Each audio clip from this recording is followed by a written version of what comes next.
ସଂସାର ମାନବର କର୍ତ୍ତବ୍ୟ। ପ୍ରଥମେ ଆମେ ଜାଣିବା ଦରକାର ଯେ ମନୁଷ୍ୟ କାହାକୁ କୁହନ୍ତି।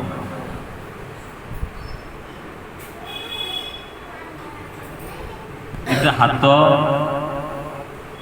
ଏଇଟା ଗୋଡ଼ ଥିଲେ ତ ସେ ମନୁଷ୍ୟ ପଦବାଚ୍ୟ ନୁହେଁ। ଆକାରରେ ଦେଖିବା ପାଇଁ ମନୁଷ୍ୟ ହେଇଥାଇପାରେ,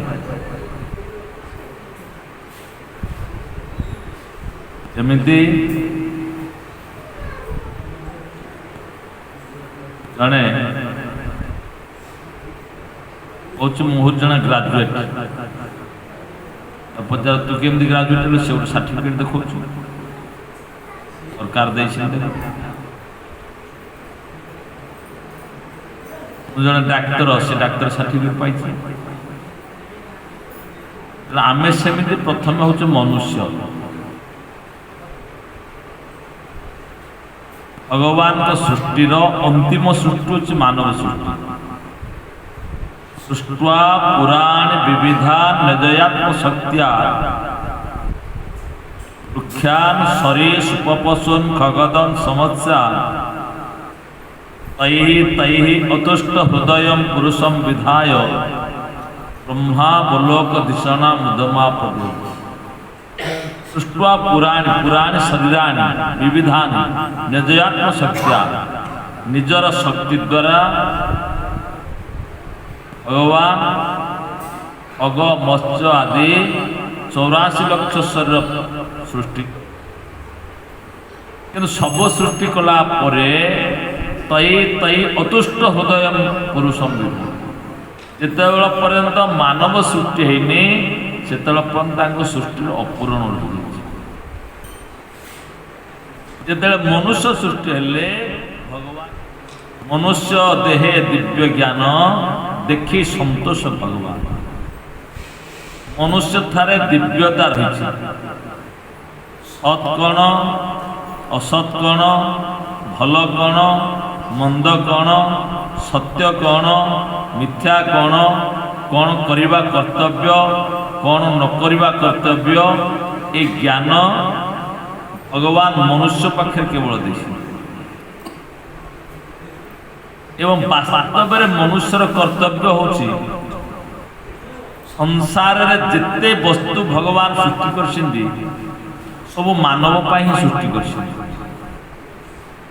ଏବଂ ଭଗବାନ ମନୁଷ୍ୟକୁ ସୃଷ୍ଟି କରିଛନ୍ତି ତାଙ୍କ ପାଇଁ। ସେଇଥିପାଇଁ ତା ପର ଶ୍ଲୋକରେ କହିଲେ ଲବ୍ଧ୍ୱା ସୁଦୁର୍ଲଭମିଦଂ ବହୁଶଂ ଭବାନ୍ତେ ମାନସମର୍ଥଦମନେ ତ୍ୟମପି ହଧୀର ପୂର୍ଣ୍ଣଂ ଯତେ দনপদে দনমৃত্যুজাব নিঃশ্রেয়সায় বিষয় খলু সর্বদশা। କହିଲେ ଲବ୍ଧ୍ୱା ସୁଦୁର୍ଲଭମିଦଂ ବହୁ ସମ୍ଭବାନ, ଅନେକ ଜନ୍ମ ପରେ ମନୁଷ୍ୟ ସ୍ୱରୂପ ମାନୁଷ୍ୟମର୍ଥ ଦମ ନିତ୍ୟମପି। କୋଉଥିପାଇଁ ନା ତୂର୍ଣ୍ଣଂ ଯତେ ଦନପଦେ ଦନମୃତ୍ୟୁଜାବ, ମୃତ୍ୟୁର ଅବ୍ୟବହିତ ପୂର୍ବରୁ ଭଗବତ ପ୍ରାପ୍ତି କରି ନେବା ପାଇଁ ହିଁ ମନୁଷ୍ୟ ସ୍ୱରୂପ ଭଗବାନ।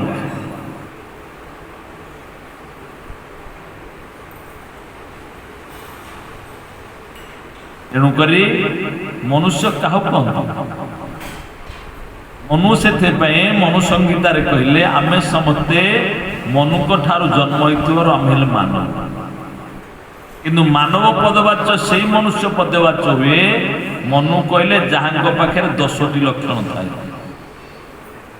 ବୃତ୍ତି, କ୍ଷମା, ସମସ୍ତେୟଂ, ଶୌଚମ୍, ଇନ୍ଦ୍ରିୟ ନିଗ୍ରହମ୍, ଧୀର, ବିଦ୍ୟା, ସତ୍ୟମ, ଅକ୍ରୋଧମ, ଦଶକମ୍ ଧର୍ମ ଲକ୍ଷଣ। ଏ 10ଟି ହେଉଛି ମାନବ ଧର୍ମର ଲକ୍ଷଣ। ଏବଂ ଭାଗବତ ଧର୍ମର 30 ଲକ୍ଷଣ କଥା ଯାହାକି ସପ୍ତମ ସ୍କନ୍ଧରେ ଗତକାଲି ଯାଇଛି। ଯୁଧିଷ୍ଠିର ମହାରାଜ ଦେବର୍ଷି ନାରଦ କହିଛନ୍ତି। ତେଣୁ ଯଦି ଆମ ପାଖରେ 10ଟି ଲକ୍ଷଣ ନହେଲା 9ଟି ହବ ତ 8ଟି ତ ହବା ଦରକାର। 7ଟି ତ ହବ 6ଟି ତ ହବ ହେଲେ ଯାଇକି ପାସ୍ ନା ଯଦି ନାହିଁ ତାହେଲେ ଆମ ଶରୀର ମନୁଷ୍ୟ ହେଲେ ମଧ୍ୟ ଆମେ ମନୁଷ୍ୟ ନୁହଁ ଆମେ ମନୁଷ୍ୟ ଆକାରର ଜଣେ ଜଣେ ପଶୁ ମନୁଷ୍ୟର ପ୍ରଥମ କର୍ତ୍ତବ୍ୟ ହେଉଛି ଧୃତିମାନ ଧୈର୍ଯ୍ୟ ପ୍ରତ୍ୟେକ ଅବସ୍ଥାରେ ଧୈର୍ଯ୍ୟ ଧରିବା ଦରକାର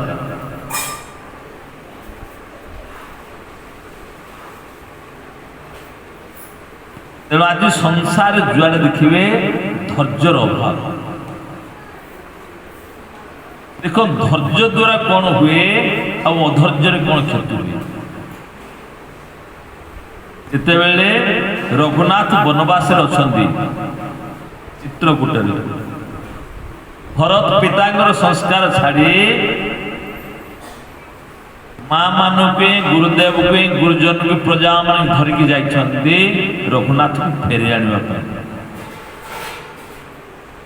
दूरରୁ खबर पाइले सैन्य सामंत सहित समुद्र दूरରୁ जेतेबेले लक्ष्मण खबर पाइले गछ उपरे चढ़िकी देखिले एवं दौड़ी गले जाइके धनुषर उठिले कहले से आसिलानी ताको मारदेबी प्रभु कहले कौन है किए ना भरत किए कुसंस्कार देते जेतेले 14 वर्ष पर आसिले रघुनाथ राज्य नहीं जीवे तेरे बनवास एकुटिया अच्छा तू आक्रमण कर मारदेले अखंड राज्य भोग तेणु एका लक्षण को यथेष्ट प्रभु कहले लक्षण टे धैर्य धर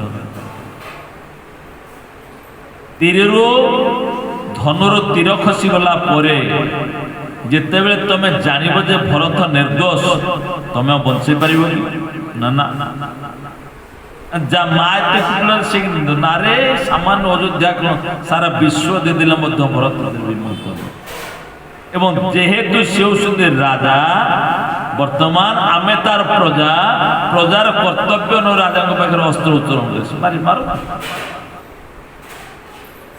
टिके धैर्य धरिबारो तापर केते काटिगला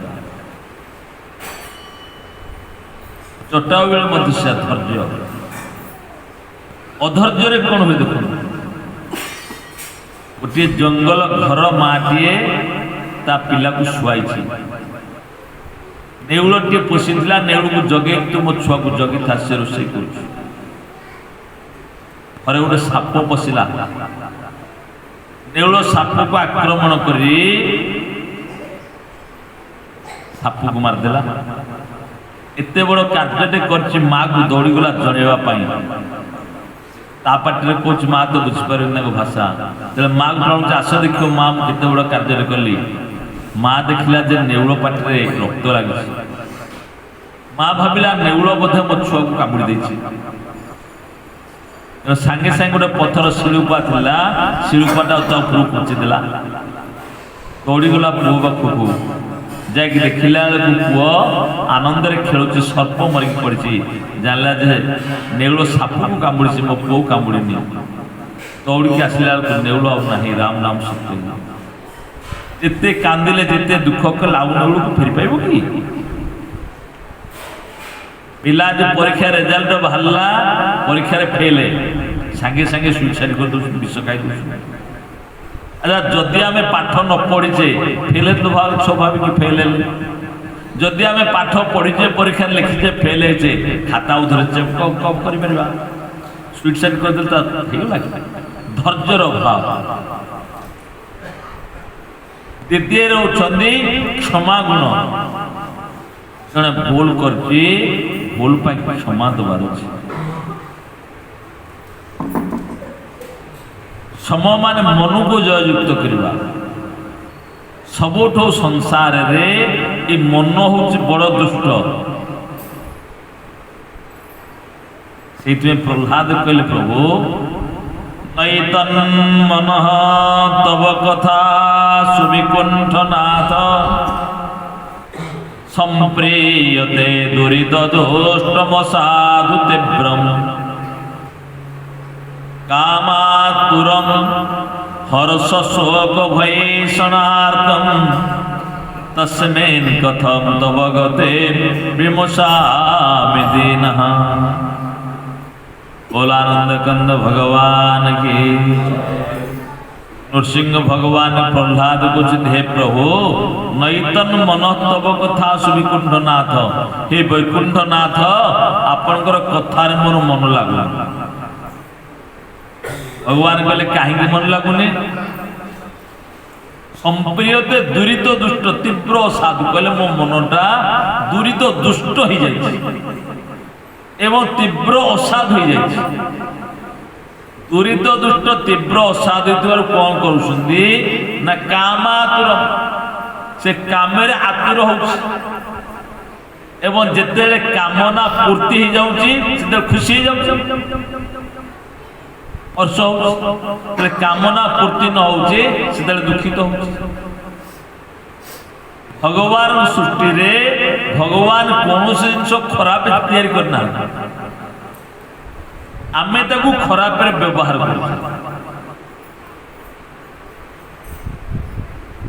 तेणु करे आम मनर जेतेबेले अनुकूल परिस्थिति आसुची आमे सेतेबेले खुशी हो जाउछ एवं मो मनर जेतेबेले प्रतिकूल परिस्थिति आसुची मु दुखी हो जाउछ आ सुख दुखर कारण किछ एतिक हूँ सुख दुखर कारण मनर अनुकूल परिस्थिति हूँ सुख एवं मनर प्रतिकूल परिस्थिति हूँ दुख। तीव्र साधु कामातुर हर्ष शोक भय ईषणार्थी ईषणा पछे दौड़ उत्तेषणा वित्तेषणा एवं लोकेषणा जड़े पुत्रेषणा को जयुक्त करदे जड़े वित्तेषणा को जयुक्त कर किंतु लोकेषणा को जयुक्त करवा भारी कष्ट। जड़े आसिक सबुदिन मुंडिया मारुचे आज मुंडियाटे मारलानी आशासन में बसिले फुलमाल पड़े जमती मन खुशी होचे फुलमाल नदीले से खुशी रहा अन्य ठार सम्मान पाइबार जो विपास तेणुक यही पछरे दौड़ तस्मिन् कथम तब गति मिमुषा मिलना दिनाति दिन तेणे मन को सब शांत रखा दरकार मन को शांत करमी एवं संसार रे बंधन एवं मुक्तर कारण हूँ एकमात्र मन जहाँकि उपनिषद कहले मन एवं मनुष्याणाम कारण बंध मुख्य। एकादश स्कंदरे भिक्षु गीतार भिक्षु विप्र कहले मन ही सुख दुख दाता मन ही परम करता सुख दुखर कारण एकमात्र हूँ मन। कपिल भगवान कहले माँ चेत खल्लस्य बंधाय मुक्त ये चात्मनोमतम गुणेषु शक्तम बंधाय ऋतम वापस मुक्त ए चित्त जिते विषय आकृष्ट हो जाए से बंधन हो जाए एवं जो भगवत चरण आकृष्ट हो जाए मुक्त हो जाए। कहले मन को जयुक्त कर शौच बाह्य शौच और अंतर शौच स्नान द्वारा बाह्य शौच हुए। भागवत रे भगवान कहले कर्मसु अनासक्तम नाम शौचम कर्मे अनासक्त रह जहाँ गीतार कहले कर्मण्ये बाधिकारस्ते माँ फले सुपदाचन माँ कर्म फल हे तुर्भोर मात संगत्व कर क्षमा समस्ते आस्तेय आस्ते मान चोरी न करवा एवं चोरी हूँ भारी सूक्ष्म आमे न जानिक चोरी कर जानिक तो चोरी कर छोटिया छोटिया जिनस चोरी कर कृतक कर्मर फल अवश्य भोक्तव्य प्रत्यक्ष घटना गोलोकपीठ महाराज दृष्टांत जड़े काशी जड़े पंडित थे नैष्ठिक पंडित त्रिकाल संध्या गायत्री करती सत्यभाषी मिथ्या कहते ठकती चोरी करते किसी ना पाखे गोटे सेवकटे थिला सेवकर अकाल मृत्यु हो गला मृत्यु हवा पर से जमदूत है ତାଙ୍କ ଗାଁରେ ଜଣେ ଲୋକ ମରିବ ତା ପୂର୍ବରୁ ସେ ଆସିଛି ପଣ୍ଡିତଜୀକୁ ଟିକେ ଦେଖା କରିବା ପାଇଁ ଗଲା। ପଣ୍ଡିତଜୀକୁ ଟିକେ ଦେଖା କରି ଯାଇକି ପଣ୍ଡିତଜୀକୁ ପ୍ରଣାମ କଲା। ପଣ୍ଡିତ କହିଲେ ଆରେ ତୁ ତ ମରିଯାଇଥିଲୁ ଆସିଲୁ କେମିତି? ନା ଆଜ୍ଞା ମୁଁ ମରିଯିବା ପରେ ମୋତେ ଯମଦୂତ ହେଇଛି। ଆଚ୍ଛା ତୁ ଯମଦୂତ ପୋଷ୍ଟିଂ ନା? ହଁ। ନା କୁଆଡ଼େ ଆସିଛୁ? ନା ଆମ ଗାଁର ଅମୁକ ଲୋକ ମରିବା 5 ମିନିଟ୍ ସମୟ ଅଛି ତ କହିଲି ଯେ ପଣ୍ଡିତଜୀକୁ ଦେଖା କରିଦେବି। ସେ କହିଲେ ହଉ ଯେତେବେଳେ ମଝିରେ ମଝିରେ ଟିକେ ଟିକେ ଆସୁଥିବୁ। କହିଲା ହଁ। ଠିକ୍ 5 ମିନିଟ୍ ପରେ ସେ ଲୋକଟି ମଲା। ତେଣୁ ତାଙ୍କର ଦୃଢ଼ ବିଶ୍ୱାସ ହେଇଗଲା ଏବଂ ତାର ସେଦିନ ତା ପୁଅ ବାହାଘର ଉତ୍ସବ ଚାଲିଛି। କହିଲା ତା ପୁଅ ବାହାଘର ଉତ୍ସବ ତାର ନା ଦେଖୁନାହାନ୍ତି ଆପଣ? 5 ମିନିଟ୍ ପରେ ମଲା ତାଙ୍କର ବିଶ୍ୱାସ ହେଇଗଲା। ତାପରେ ଯେତେବେଳେ ସେ ଆସିଲା ପଣ୍ଡିତଜୀକୁ ଫେର ପ୍ରଣାମ କରି ପଣ୍ଡିତଜୀ କହିଲେ ଆରେ ଶୁଣୁ ତମ ଯମକୁ କହିକି ମୋତେ ଟିକେ ଜମାରେ ଟିକେ ବୁଲେଇକି ଆଣନ୍ତନି? ହଁ କହିବ। ଏଭଳି ଭାବରେ ସେ କାର୍ଯ୍ୟ କଲା। ଯମ ତା ଉପରେ ପ୍ରସନ୍ନ ହେଇଗଲା ଏବଂ କହିଲେ ତୁ କ'ଣ ମାଗୁଛୁ ମାଗ। ସେ କହିଲା କ'ଣ ମାଗିବି କିଛି ଦରକାର ନାହିଁ, ଆଉ ଆମ ପଣ୍ଡିତଜୀକୁ ଟିକେ ଆଣିକି ଯମପୁର ଟିକେ ବୁଲେଇକି ନେଇଯାଅ। ଆରେ ଜୀବନ୍ତ ଲୋକଟା ଯମପୁର କେତେ ଆସିବ? ମଲା ପରେ ଆସିବ ନା? ଆଉ ନା ନାଇଁ ତାକୁ ଆଣିକି ଟିକେ ବୁଲେଇକି ନେବାକୁ ପାଇଁ ହେତିକି ତ ମୋର ଦରକାର। ଆଉ ଯମ କହିଲେ ହଉ ଯଦି କହୁଛୁ ନେଇ ଆସିବା। ଯମ ତାକୁ ନେଇଗଲେ ପଣ୍ଡିତଜୀକୁ ଜୀବନ୍ତ ବୁଲେଇବା ପାଇଁ ବୁଲେଇଲେ। ପଞ୍ଚମ ସ୍କନ୍ଧ ଯେଉଁମାନେ ପଢ଼ିଥିବେ 28 ନରକାଣୀ 28 ପ୍ରକାର ନର୍କ କଥା ସବୁ ଯାକ ଦେଖିଲେ ଜମାଳୟରେ। ଆଉ ଯେମିତି ନର୍କ ଯନ୍ତ୍ରଣା ଭୋଗ କରୁଛନ୍ତି ଜୀବମାନେ ଦେଖିକି ଭୟଭୀତ ହେଇଗଲେ। କହିଲେ ମୋ ପାଞ୍ଜି ଟିକେ ଦେଖିଲ ମୋତେ ଆସିବାକୁ ପଡ଼ିବ କ'ଣ? ସେ କହିଲେ ହଉ ଚିତ୍ରଗୁପ୍ତକୁ ଡାକିଲେ। ଚିତ୍ରଗୁପ୍ତ ମାନେ ଆମ ଭିତରେ ଥିବା ଗୁପ୍ତ ଜିନିଷକୁ ଯିଏ ଫଟୋ ଉଠିକି ନେଇଯାଉଛି। ଆଜିକାଲି ଯେମିତି ଦ୍ୱାରକା ବୁଡ଼ିଥିଲା ପାଣି ଭିତରେ କେଉଁଠି କ'ଣ ଅଛି ସବୁ ଖୋଜି ବାହାର କରିଦେଉଛନ୍ତି।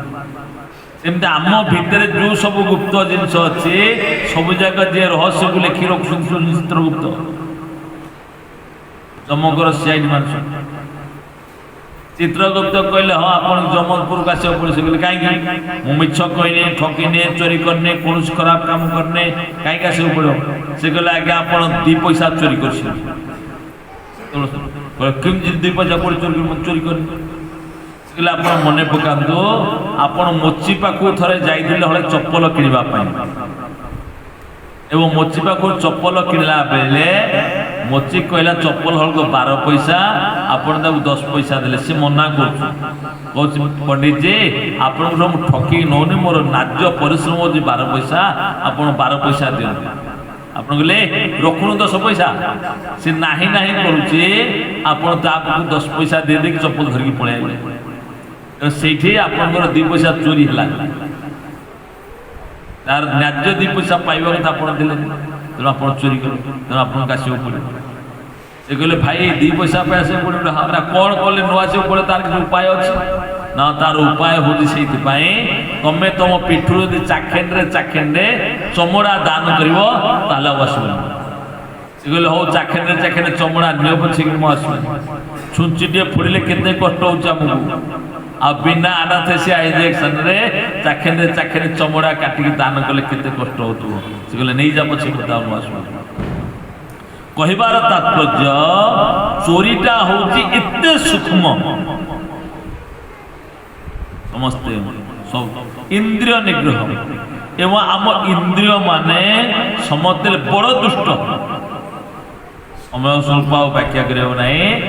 ଚକ୍ଷୁ ଉଚିତ ରୂପ ଦେଖିବା ପାଇଁ ଦୌଡୁଛି, ଜିହ୍ୱା ଅଖାଦ୍ୟ ଖାଇବା ପାଇଁ ଦୌଡୁଛି, କର୍ଣ୍ଣ କାନ ଗ୍ରାମ୍ୟ କଥା ଶ୍ରବଣ କରିବା ପାଇଁ ଦୌଡୁଛି, ସ୍ପର୍ଶେନ୍ଦ୍ରିୟ ଆଲିଙ୍ଗନ ସୁଖ ପାଇବା ପାଇଁ ଦୌଡୁଛି, ନାସା ସୁଗନ୍ଧି ଗ୍ରହଣ କରିବା ପାଇଁ ଦୌଡୁଛି।